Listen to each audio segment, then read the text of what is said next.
Hello, everybody. It's Nerdboy Weeps here. I am back with a new reaction. I know this came out recently, and it's kind of funny because I was talking to some of my socials. There's like just so many Spider-Verse related songs coming out because a lot of people in Nerdcore are making songs either about Gwen, some made songs about Miles, and a lot of people, including Daddy Fat Snaps and Cam, have been making Miguel O'Hara songs, Spider-Man 2099.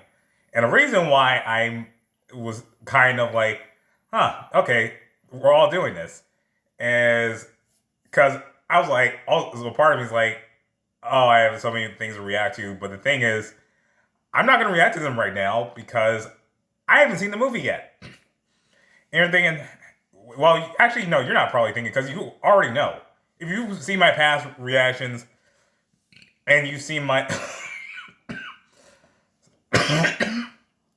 sorry, if you see my past reactions, especially with Spider-Verse stuff, because I said it on the Diggs site for Spider-Verse. So you know why I would probably say I'm kind of scared, but I'm going to believe there's no spoilers for this because we're reacting to FrivolousShara's Spider-Gwen song, Move to the Beat of My Own Drum.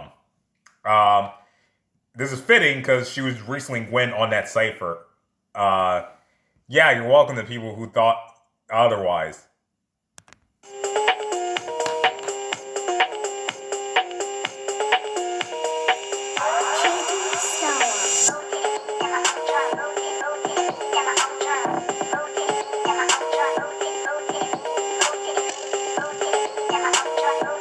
I like this beat. Yeah, I'm swinging in like a blaze force. You look shook every time I terminate yours. Hey. Opportunity, man, like I'm picking indoors. From the bottom to the top or to the main floor. Twinkle toes, how I'm dancing on the foes. Death loves Gwen, but it's not gonna get me no. Oh, wow. Okay, she actually went there. Again, she did that same thing in the freaking Spiderverse cipher. She said, twinkle toes when I'm walking on my foes. This is a nod to the fact that she wears ballet shoes. And also, if you go in the Avatar mindset, you can think of Toph when she calls Aang Twinkle Toes. And funnily enough, my first reaction to FrivolousShara on my channel was her Bayfall cipher. So that's a lot. And I think she mentioned death because she's referring to the death of Gwen Stacy. If you don't know that. Indoors, from the bottom to the top or to the main floor. Twinkle toes, how I'm dancing on the foes. Death loves Gwen, but it's not gonna get me no. See? And the coincidence, shoot, I don't know, but I keep it on the back burner, cooking on the low. This mask is my badge, that's too bad. I gotta sit. Oh, I like that. This mask is my badge because her dad's a cop. Gwen's dad, Captain Stacy's a cop, and like, oh man, there was something that she also said. Cried. Oh, it's a canon coincidence because what I've been kind of seeing, despite the fact, thankfully, I've been able to avoid a good amount of spoilers for Spider-Verse, is the talk of canon events. So I'm guessing that's going to be a term used in the movie when I go see it. Because again, I have not seen the movie. Because if you know, you know. Like literally, I'm planning on going to the movies this week, but I'm going to see Flash first. Because seriously, I'm going to try to see Spider-Verse for my birthday, because my birthday is literally next Wednesday. Yeah. But, canon or coincidence, because I know they talk about the whole thing about what the Spider people are supposed to do and not do. This mask is my badge, that's too bad. I got a city to save, but you gon' match that. Hey. In the grave, I cannot fall flat, never again. I put my anger in a hi-hat. Oh! Gotta hit him with that left raw. You running for miles into the outcome raw. You back to back, I'm back to black. See, I might have had you when the first happened in the end. Ooh. She swung a lot right there. And brought the Miles. It's obvious. Miles. We're talking about our little sunflower Miles. Come on, like as you talk about, like I think putting that anger in the hi hat. I think that how I interpret that is maybe she's using it as a focus. Sorry.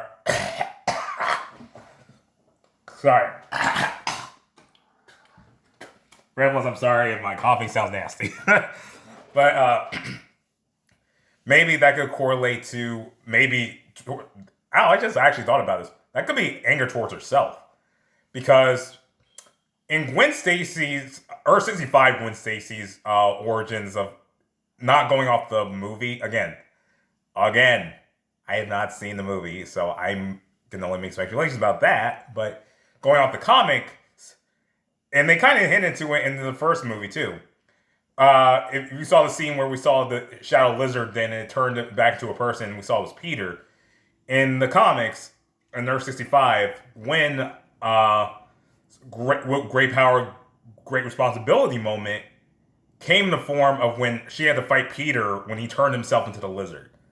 Because remember, in that universe, she got the spider bite instead of Peter.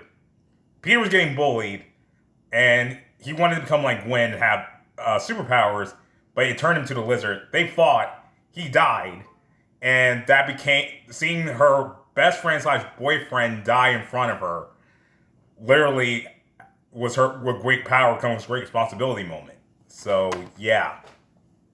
And that anger could be towards herself, but the anger, it's like, that could be just, and also that happens in New York and all that, that it gave her the drive to be, do what she does. Back to black, see I might have had you when the first happened in the end.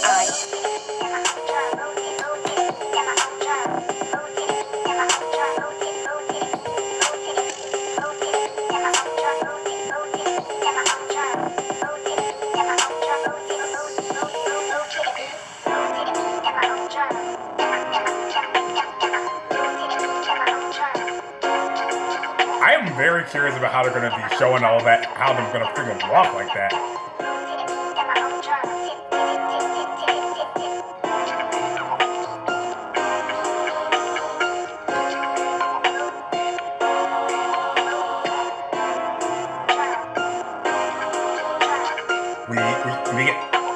I loved this scene so much in the first film. I really did love that scene in the first film. And if you guys don't know who they were fighting in that scene, because that was, I just said it was first film, that was Octavia, if you have not seen it, and I will get how you have not seen it. And fun fact, she's played by the same person who plays Agatha Harkness in the MCU, Katherine Hahn.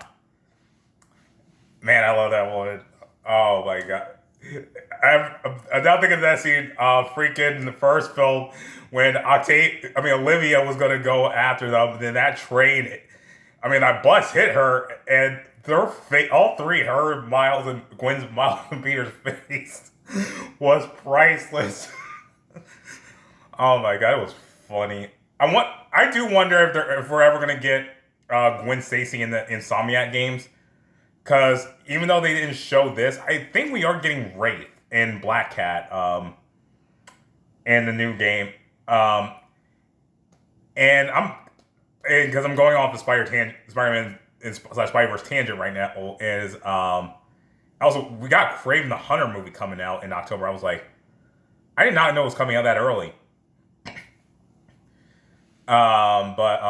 Yeah. It was like, but it makes sense because we have the Spider-Man 2 game coming out this year in the fall. That Kraven movie comes out in the fall. And the person who's playing him, you've seen him in the MCU as Quicksilver. And yes, he was in Kick-A. Yes, I know this. I've seen the movies. Yeah, but I really love the beat to this. And I've said this before, in terms of Spider-Man love interest, Gwen Stacy has always been one of my top. Like, her, Black Cat, when Marvel's not screwing Felicia over, thank you very much, freaking pricks. Silver Sable. Who's another love interest I like of freaking Peter? Okay, I was trying not to say Peter, because, again, Miles and Peter both have interaction with Gwen. I don't know if they mentioned anything in the comics. Not comics, in the new movie. Or if they'll do it, I don't know if they'll show this in Beyond the Spider-Verse. But there's a crossover comic that's 8 issues that has Miles and Gwen traveling the multiverse.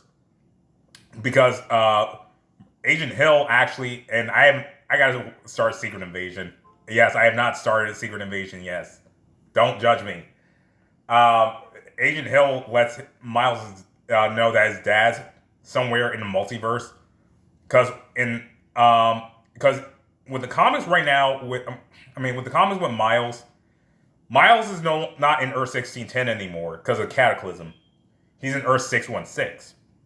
But in Earth 616, his dad's not a cop. His dad's a shield agent. And when he's going through the dimensions, that's when he comes across Gwen Stacy's Spider-Gwen from Earth 65. Also, fun fact, she has a Matt Murdock in her universe, but he's evil. He's evil. But in the last issue,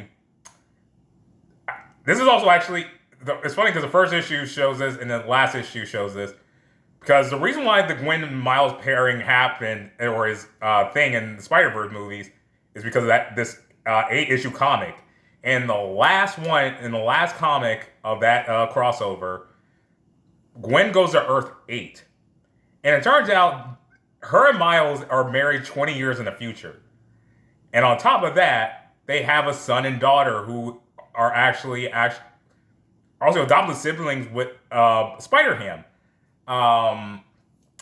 Their daughter is named Charlotte Morales Stacy, and their son is Maximilian Max Stacy, and